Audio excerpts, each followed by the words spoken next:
Jizzax viloyatining Forish tumanida bog'cha bolalari ommaviy zaharlandi.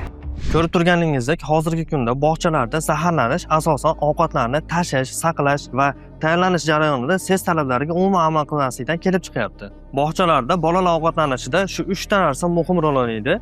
Birinchisi, taomnomalarni tabiiy mahsulotlar bilan tuzish. Bu bolajonlarning sog'lom ulg'ayishida yordam beradi. Ikkinchisi, yaroqlilik muddati har bitta mahsulotni qat'iy nazorat qilinishi kerak. E'tiborsizlik zaharlanishga olib keladigan eng katta sabablardan biri. Bog'chadagi har bir jihozlar, stol, stelaj va boshqalari 304 va 430 kabi sifatli markalardan qilinishi kerak. Chunki oddiy materiallar o'ziga bakteriya chaqiradi, tez zanglaydi va bolajonlar salomatligiga xavf tug'diradi. Bu siz ko'rib turgan oshxona Toshkentdagi mashhur Thompson bog'chasining oshxonasi. Bu yerdagi jihozlar barcha ses talablariga 100% javob beradi va har bir jihoz professional darajada tayyorlangan. Va eng muhimi, bu yerda ishlatilgan barcha nержавейка jihozlar Faiz nержавейка tomonidan tayyorlab berilgan. Faiz nержавейка kompaniyasi 15 yildan beri faoliyat olib boradi va shu yil mobaynida 100 dan oshiq katta brendlar bilan ishlab hamkorlik qilib keladi. Agar sizni ham bog'cha yoki maktabingizga shunaqangi sifatli va ses talablariga javob beradigan oshxona jihozlari kerak bo'lsa, Faiz nержавейка kompaniyasiga murojaat qiling.